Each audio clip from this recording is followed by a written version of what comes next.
host a research seminar, so welcome to the research seminar for October, which is going to be delivered by Dr. Katya Herman, who's an associate professor in our faculty. What we're going to do is we'll give Katya time to present, between 30 to 45 minutes, and then we'll leave the last part of the hour for questions. So around, yes, I have mic. And I'm using a mic so that people that are doing the live stream can also hear this as well. So please join me in welcoming our guest speaker for today, Dr. Katya Herman.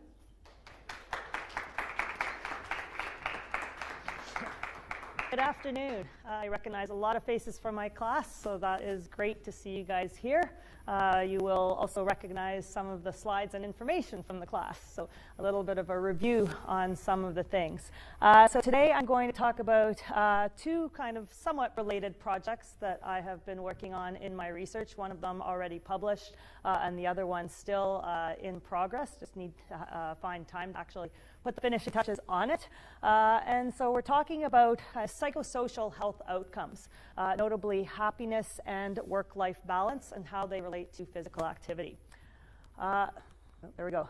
So we'll start off talking about physical activity and how much physical activity we need. And those in my class know this already. The 24-hour movement guidelines came out in 2020, so relatively recently. They incorporated the previous physical activity guidelines into a 24-hour package. So not only recognizing the importance of physical activity, but also of the other 23 and a half hours of the day. Overall, encouraging us to move more, reduce our sedentary time, and get a good amount and good quality of sleep. So for adults ages 18 to 64, which probably covers the majority, not all of us in this room, here's what those 24-hour guidelines look like. So there's the physical activity guidelines that we've known from prior to this version, this 24-hour version, still looking at getting 150 minutes a week of moderate to vigorous physical activity. In addition, having some muscle strengthening exercises in there. But then what is new is the recognition that light physical activity is also important to our health.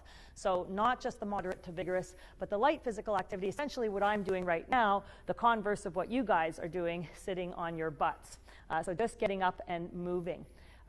Then sleep is new, looking at getting 7 to 9 hours of good quality sleep with consistent wake up and bedtimes, which most of us cannot claim to do. And then sedentary behavior, limiting our sedentary time or our sitting time to 8 hours or less. And that includes no more than 3 hours of recreational screen time and breaking up prolonged periods of sitting as often as possible. The average Canadian gets 10 hours a day of sitting time. So the average Canadian does not meet that sedentary behavior guideline. The 24-hour movement guidelines were put out for all ages, so ages 65 plus, very similar to younger adults, with the addition of activities that challenge balance for fall prevention, and then a little bit different, a little bit less sleep involved for the older adults, but the rest is the same. Children and youth ages 5 to 17, so that does include some of the students in my class still. For you guys, we're looking at 60 minutes a day of moderate to vigorous physical activity rather than 150 minutes a week, including some vigorous activities, at least 3 days per week, both muscle and bone strengthening activities. Again, recognition of light physical activity. Should be getting more sleep than the older of us, 9 to 11 hours for 5 to 13-year-olds and 8 to 10 hours for 14 to 17-year-olds. And sedentary behavior, again, limiting the sitting time and limiting the recreational screen time to no more than 2 hours per day. And then we have the early years, age 0 to 4, infants, toddlers, and preschoolers. For infants, basically just being active, not being restrained for more than an hour at a time, 30 minutes a day of tummy time, getting a large amount of sleep, obviously. For babies, toddlers, and preschoolers, 180 minutes a day of physical activity, not necessarily moderate to vigorous. We can't expect a 2-year-old to be huffing and puffing out of breath for a prolonged period of time, but simply getting up and playing for 3 hours a day, of which 60 minutes should be energetic play. And again, a large amount of sleep, and not being restrained for more than an hour at a time in a car seat, in a stroller, etc., and limiting screen time under the age of 2 to 0, and above the age of 2 to a maximum of 1 hour a day, but less is better. So that's where what we're looking at in terms of the overall 24-hour movement guidelines, and today we're focusing in on that physical activity requirement. So the requirement for adults, which are the population in these studies, to be getting 150 minutes a week of physical activity. So how are we doing as Canadians? Despite very large-scale and widespread efforts to promote physical activity, I don't think there's anybody that you can ask on the street that doesn't somehow realize that physical activity is in fact good for us. We're not doing so good. Physical activity in Canadians is not adequate for health benefits and disease prevention. In fact, only 16% of Canadian adults are currently meeting that 150 minutes a week of moderate to vigorous physical activity.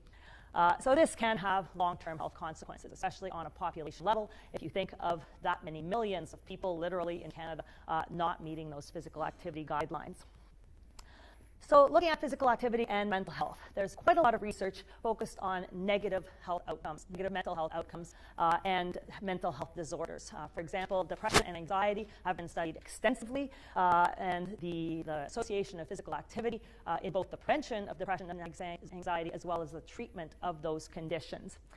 There are biological and psychosocial mechanisms that are implicated in depression as a condition that are also implicated or influenced by physical activity and exercise. So there's a logical connection there between those negative mental health outcomes and physical activity. There's a lot less research into the positive aspects of mental health. So looking at the other side, not always looking at the negative, but what actually makes us happy, right? Not what prevents us from becoming depressed, but what makes us happy. And so there is some evidence for an association between physical activity and happiness. Notably, there's actually been quite a few studies, or among the few studies, a lot of them have been done on university students.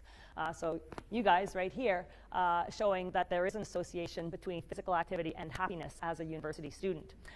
There's been one very large 15-country study, so using population, a sample taken from 15 different countries, that did show a positive dose-response relationship between physical activity, volume, and happiness. So as the volume of physical activity increased, the level of happiness increased alongside of it.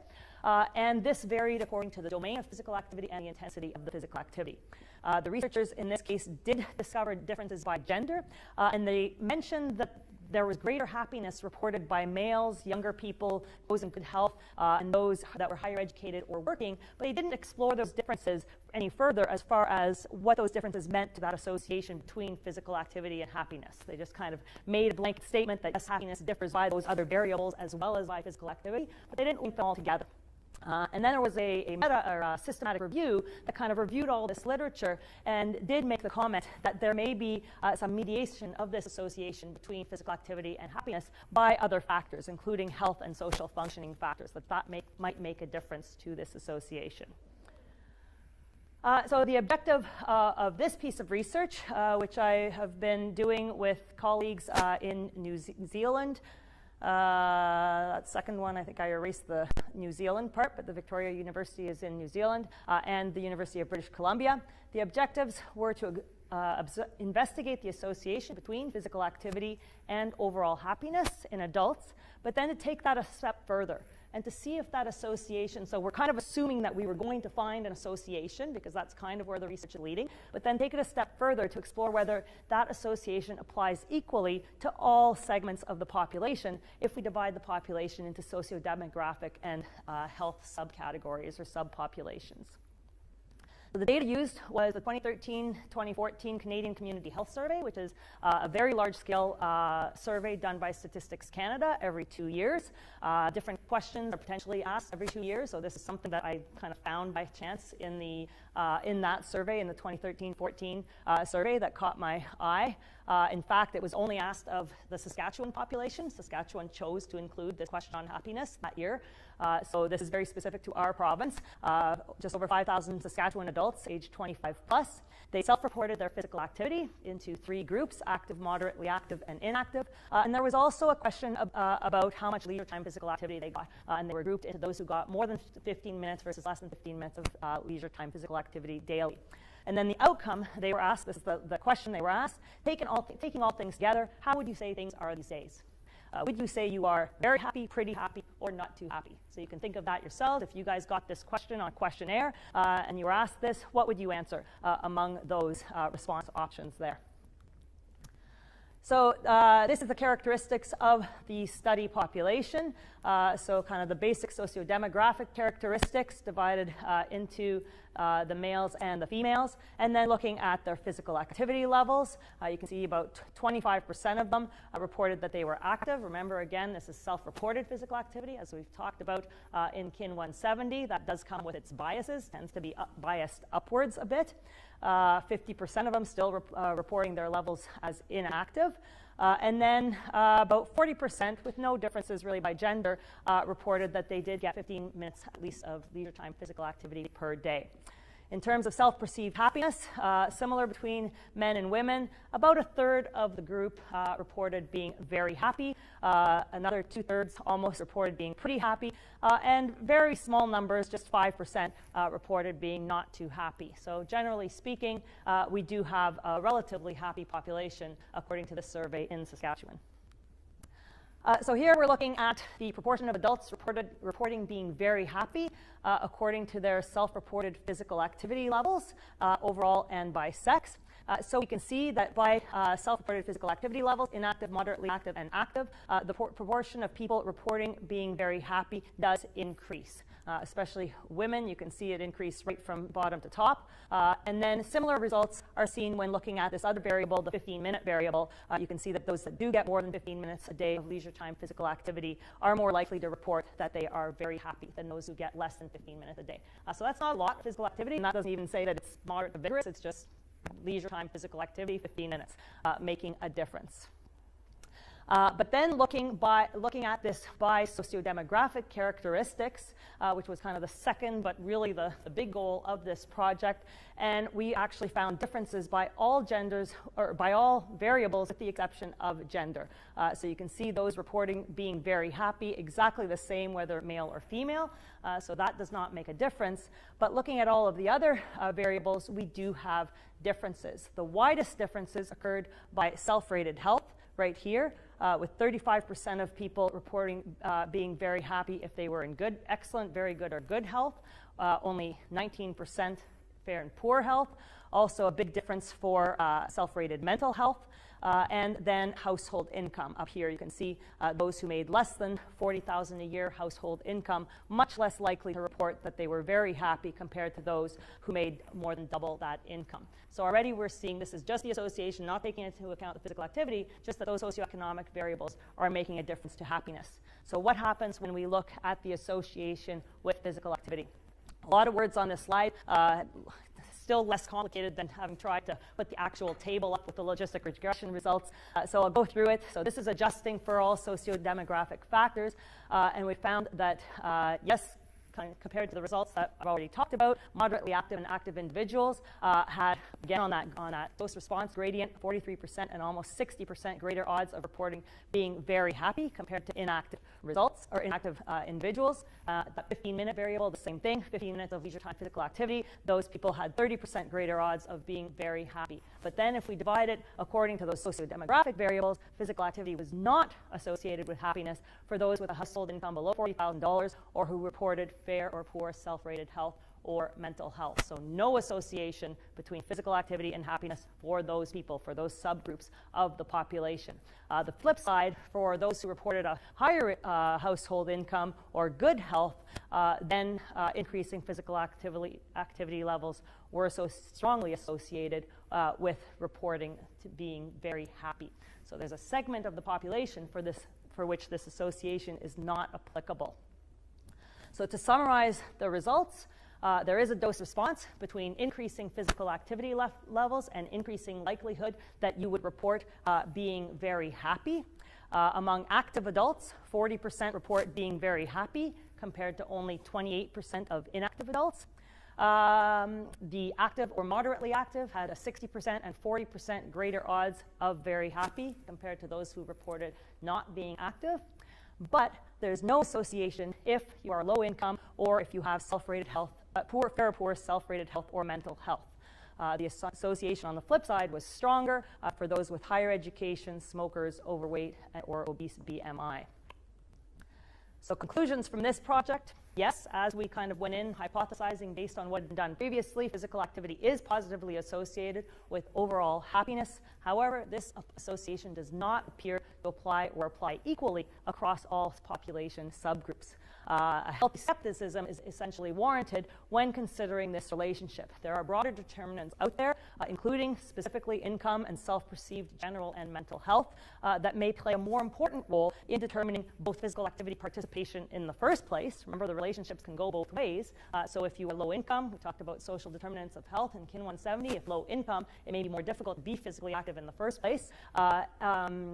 And then the associations between physical activity and happiness. So basically, there might be more important stuff going on in your life, right? If you're low income, if you're struggling with your health, either general health or mental health, those are bigger things in your life that simply being physically active isn't going to be the key to happiness. But if those aren't big struggles in your life, then physical activity does have a big association with happiness. Alrighty, so moving on to the second study then. I mentioned only 16% of us actually hit that 150 minutes a week of physical activity, or 60 minutes a day if you are under the age of 18. So one way that has been heavily promoted, not with that much success in Canada, to increase our levels of physical activity is active transportation, right? How do we get to work or to school? And that also at the same time, as well as increasing our physical activity levels, reduces our sedentary behavior levels, because the alternative to active transportation is to be sitting in a vehicle, right? So that's sedentary time, spending that time sitting. The use of active transportation has been associated with a lot of cardiometabolic or physical health outcomes in a lot of research. So it adds to our daily moderate to vigorous physical activity. It's associated with lower BMI and adiposity, lower risk of obesity, cardiovascular disease, high blood pressure, diabetes, cancer incidence, and all-cause mortality. So basically all the major health variables in a physical sense, active transportation has been positively associated with reducing the risk. But then again, going to this other side of subjective well-being, mental health, quality of life, there's a lot less research that's been done. So there has been some research showing that those who use active transportation respond that they have a higher level of life satisfaction. There are lower sickness absences, so absences from work due to sickness, decreasing productivity, and better overall mental well-being and lower levels of stress for those who actively commute. But the results have been, in the limited research, have been inconsistent, and a few people have brought up the possible mediating role of gender because of our different gender roles in society, that there may be different results for men versus women. For example, commuting may present a greater source of stress overall for women because women have larger responsibility for the household, for children, and so depending how much time commuting takes, etc., there may be different variables that are important for women compared to men. So you've seen this in PIN 170 as well, comparing countries, how we travel, Europe and North America. So there we are in Canada. Over 75% of our trips are made by vehicle. Very low percentage of our trips made by bicycle, 2%. We walk a little bit, but active transportation really isn't our thing as a population in Canada. Compare this to some other countries. The Netherlands here, 28% plus 18%. So that gives us over 40% of trips made by active transportation. This is a bicycle parking lot in the Netherlands to give an idea of how popular biking is in the Netherlands. So this is basically a typical train station. In the Netherlands, cities are very close together. People often live in one city or community and take a train to another community to go to work, and they bike to the train station and they park their bikes. They have bicycle parking lots. They're multiple levels tall. I have no idea whatsoever how you get off the train and find your bike in that mess at the end of the day when you're tired. Apparently it works, but this is a common scene in the Netherlands, which obviously we have nothing in Canada in our culture that works like this. Again, pictures of the Netherlands, kids biking, adults biking, doesn't matter rain or shine, easy to put an umbrella on your bike, something you would very rarely, if ever, see in Canada. Some cities in Canada have tried to increase active transportation, also get cars off the roads. This is in Montreal, where they have the Bixi bike rental system. So you subscribe, I think you have to pay $10 a month for a subscription, and then you can rent these bikes, and you basically get the bike rental wherever you are. There's stations all over the city. You pick up the bike, you go to your destination, and you drop it off at the next slot. So you don't have to bring it back to where you actually got it from. You bring it back to wherever you end up, and there's a bicycle lock place there, and you check it back in. So that is a way to increase the use of bicycling. If anyone's been to Montreal, you do see that they use more bikes there, but not as much as in some countries in Europe, notably the Netherlands. Another little stat here, 91% of Canadian children have bicycles, so absolutely a kind of ubiquitous thing for Canadian kids. All kids have bikes, but active transportation using those bikes is another story. Only 5% of them use them to ride to school. So a lot of you have seen me jutting around campus with my son's little balance bike. He has graduated to a pedal bike, but still prefers the balance bike to get back and forth to daycare here, which is a good thing because it only weighs 7 pounds. Not quite sure how I'm going to haul around the heavier bike. But I specifically wanted to move to a neighborhood close to daycare, close to work, so that active transportation could be something that we could do both to school for the kids and to work for myself. But it's not something on average that kids do. Kids are more likely to basically use their bikes as a toy, right? Every day, let's go for a bike ride, let's do this, but not as a mode to get from place A to B. Possible reason, my mom drives me to school. She says it isn't safe to walk with all the cars, so avoiding active transportation. So this project is published with my colleague at the University of Lethbridge, looking at associations of this active transportation with subjective well-being and work-life balance. Our objective was to investigate the association between the type of transport used to commute to either work or school, and multiple indices of subjective well-being, uniquely including these measures of work-life balance and workaholism. So nobody had looked at those particular measures prior to us, as well as investigating gender differences. This used cross-sectional data from the 2015 General Social Survey, the time use cycle. So the General Social Survey is conducted every year, but every year it's a different type of questionnaire. It's targeting different types of questions. So the time use questionnaire gets given out every 5 years. So there's probably a new one that came out in 2020. And so that particular questionnaire is investigating how Canadians use their time, right, on a daily basis. Over 7,500 Canadians age 15 plus that were currently working or attending school answered these questions, and they were included in the study if they reported one primary mode of transportation. Because if they reported multiple modes of transportation, there was no way to tease out what they used more, or what they did on a regular basis, et cetera. So if they reported one primary mode of transportation to work or school, the interviews were by phone, and we investigated the associations between the commuting mode and these outcomes of subjective well-being and work-life balances. So respondents were asked about how they traveled to work or school in the previous week. The options were in a vehicle as a driver or passenger. In the actual survey, that was broken down further into you driving a car, you going with a friend in their car, you taking a taxi, but basically it's all the same thing in terms of sitting in a vehicle, taking public transit, walking, or biking. And then the outcomes that were looked at were self-rated health, self-rated mental health, perceived life stress, life satisfaction, and then these unique work-life balance variables, and whether someone would self-identify admitting that they saw themselves as a workaholic. Big table here, just looking at the characteristics of the study sample. You can see right away, not a lot of difference between men and women, but the large majority, almost 80% of people used passive transportation to get to work or school, so going in their vehicle or somebody else's vehicle. About 12-15% took public transportation, very few using active transportation. So 7.5%, 8% walking, very few people using bikes. Almost 2% of men, less than 1% of women using bicycles to get to work or school. So that differs hugely from that image that you guys just saw of the bicycle parking lot in the Netherlands. Self-rated health, a majority report excellent, very good, or good health. A majority are satisfied with their life. About a third, or 2/3 of respondents actually say that their life is stressful. So that's perhaps a concern among Canadians.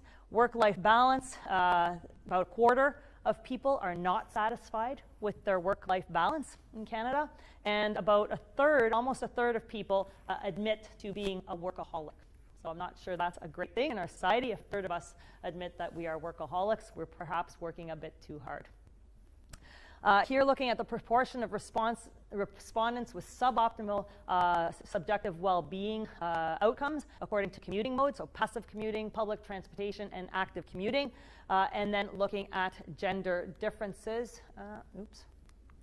And you can see here more differences for the women according to the way they commute, the men here and the women here. You can see not a lot of differences in self-rated health, self-rated mental health, life satisfaction, a little bit more different. For example, women here more dissatisfied if they used public transportation compared to the other two modes. But then looking at work-life balance, life stress, etc., we start to see more differences. So the active commuters, less likely here to report that they are workaholics. So both men and women, but a bigger difference for women, less likely to report that they are not satisfied with their lives, less likely to report that their lives were highly stressful if they are actively commuting. Then looking at when we adjusted for age, gender, marital status, education, household income, and number of children in the household. That last one, because that would potentially add to your physical activity if you are running after kids all day.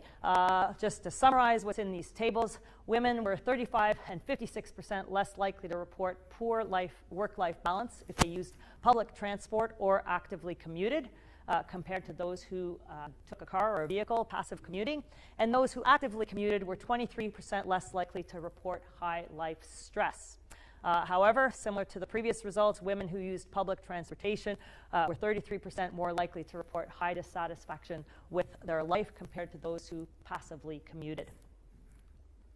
So to summarize the results, very few Canadians actively commute to work or school, less than 10% in total, with a very small percentage of those using their bikes.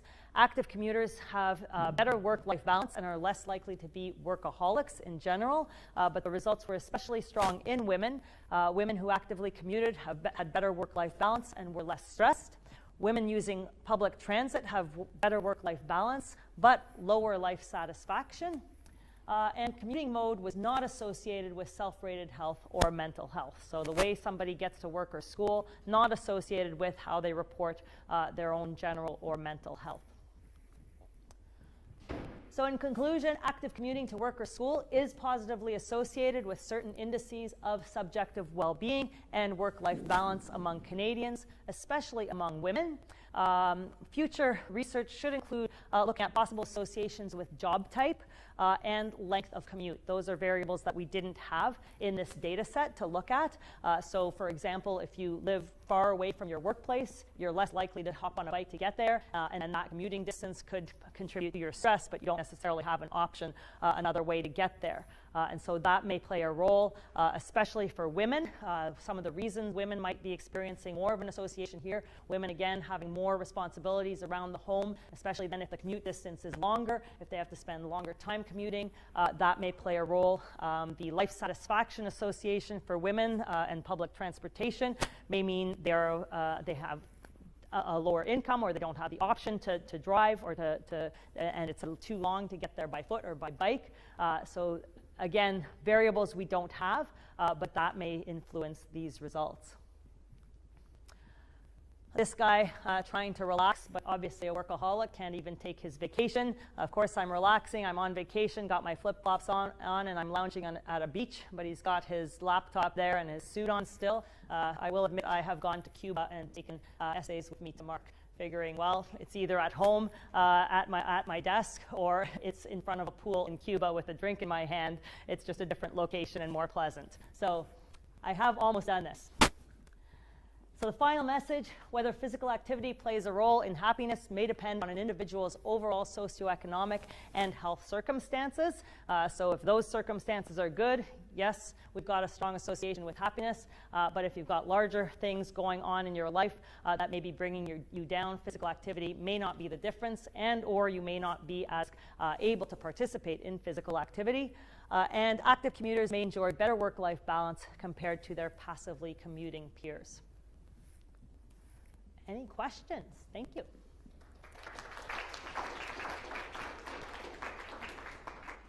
Questions for Dr. Herman? Yes.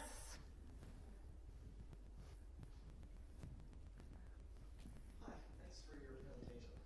So you're talking about physical activity and the commute. Is there any research correlation about passively getting to and from work, but then increasing the physical activity after work, right? I drive to work here every day, then get out on my bike for a couple hours in the evening. Am I doing myself a disservice by doing it that way? I think it's hard to tease out. It's almost thought, like in our paper, we actually suggested almost the opposite, that people who actively commute to work don't face as much pressure to do as much physical activity that they don't have time for outside of work. So you are making a point of doing that physical activity, that's what you do, but a lot of people aren't getting the 150 minutes, right? And so this is kind of taking care of it and then possibly reducing the stress. They don't feel that they have to do the physical activity afterwards. We do know that except for those who are extremely highly active, so we're talking 3 hours a day, 7 days a week of moderate to vigorous physical activity, which doesn't account for a whole lot of us. Other than for those people, sedentary behavior and physical activity are two very distinct things that both affect our health separately. So regardless of whether you're getting your 150 minutes a week of physical activity, the increased sedentary behavior is still having a negative effect unless you are in that kind of elite group of 3 hours a day, every day of moderate to vigorous physical activity. Then you're allowed to sit on your couch, in your car, etc. So are you doing yourself a disservice? I guess there's a balance there, right? If you are going to actively commute to work and that's going to reduce the physical activity you're doing otherwise, then you might be doing yourself a disservice. Katya, what's the research on university students? How do they fit into that 16%? That I do not know offhand, no. I do not think it's a whole lot higher. I think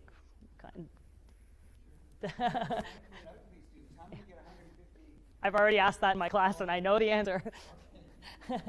How many of you can say you get the 150 minutes a week of physical activity, or if you're under 18, 60 minutes a day?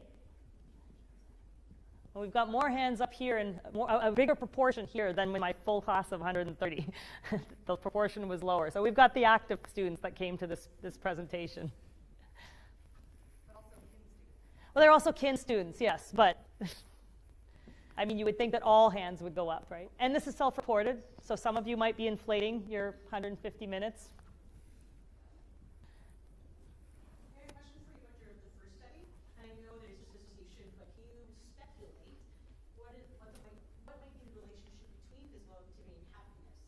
So is it, are you more physically active and you're happier, or is it happier and you're more physically? Do you have any thoughts or any ideas about that? Yeah, I mean, using cross-sectional data, so cross-sectional data means it's all collected at the same time, right? So we don't know that the physical activity came before the happiness. It's possible that the happiness came before the physical activity because you were just asked at one point in time and not followed up over time. So certainly it is possible that it's a bidirectional relationship, that people who are more happy to begin with are more likely to do more physical activity, right? And then that plays into that idea that if there are bigger problems socioeconomically, health-wise, you might not be happy, and therefore you're not going to be doing physical activity. So I think it is kind of this bi-directional relationship, absolutely. I think we do know that physical activity releases endorphins, for example, and so there are certainly studies done acutely after physical activity that people's mood is elevated. So there are certainly kind of biological mechanisms that would lead to this association being plausible. But again, possibly not if there are bigger things going on in your life. Simply going out and being active may not solve your problems, so to speak, or you may not have those opportunities to be active. So again, this snowball effect. Other questions?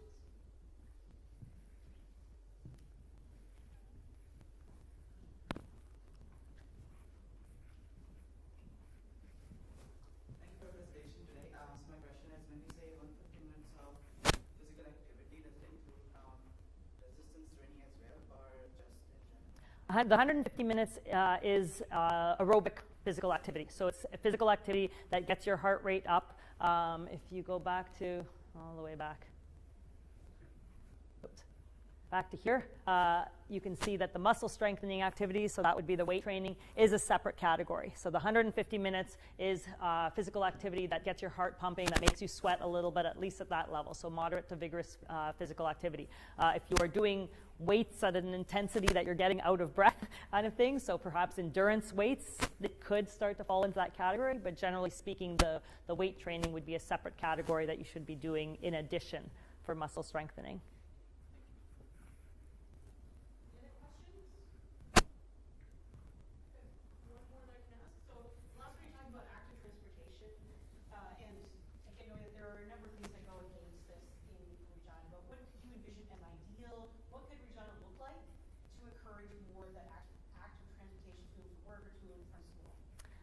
Well, we don't have control over the weather. The winter is not active transportation friendly. It's actually kind of interesting because I did live in Montreal where they try to promote active transportation more immediately before moving to Regina. And it was funny because when I got here, people were commenting on how scary it was to bike on the roads here. And Montreal, that promotes active transportation more, I actually found 1,000 times worse in terms of how scary it was to bike on the roads. Montreal does have separate bike lane sidewalks along the walking sidewalks.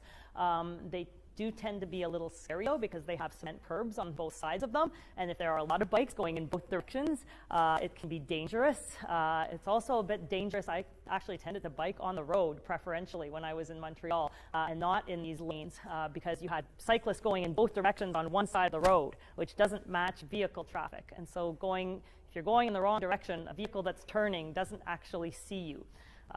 But ideas like that, making bike lanes, I would personally prefer they didn't have a cement curb on both sides of them, so that you could have an escape route without killing yourself. But making bike lanes, the bicycle rental program is excellent.